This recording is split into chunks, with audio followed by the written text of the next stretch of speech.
Today I'm talking about the vital role of fish hatcheries. Each state has their own Department of Fish and Wildlife, and their main job is to maintain healthy fish populations in the waters throughout their state. Our department over here in Oregon raise and release over 50 million fish.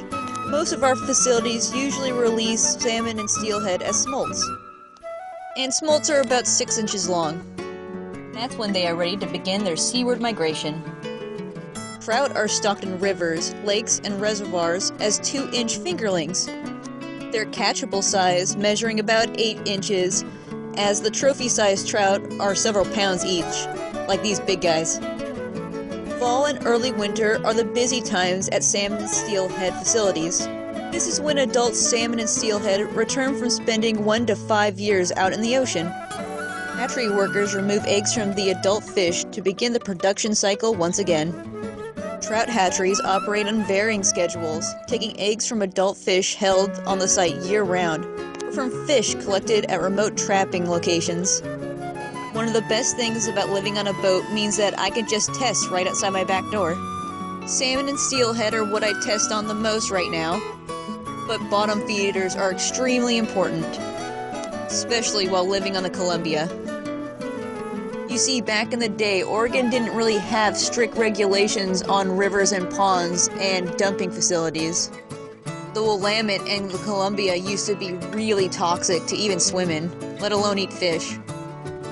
As the years went on and science got a little better, we realized that fish like salmon and trout are keystone species. Keystone species means if we lose them, we lose a really big part of our food chain. So many species depend on them for food, including us.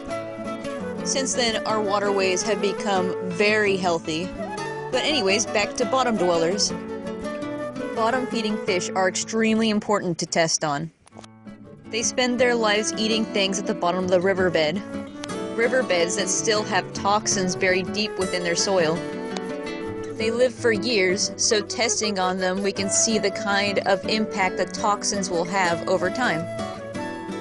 Bottom feeders also come up with really cool resistance to certain types of poison, making them excellent to do research on. Normally I test on infectious salmon anemia, making sure it doesn't make its way to the Oregon waterways. And bottom feeders, especially the catfish, have a unique pattern of anemia when they're infected. In fact, their pattern of infection is kind of resembled the same as how sharks kind of battle anemia. So it's just one of my many weird side projects. It gets really odd when you start studying fish. You definitely don't get invited to many parties with it.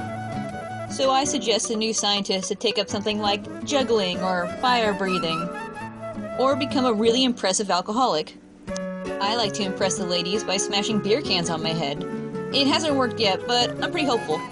Catfish are my jam to test on, especially little guys, where I can see how their body is trying to combat certain types of toxins.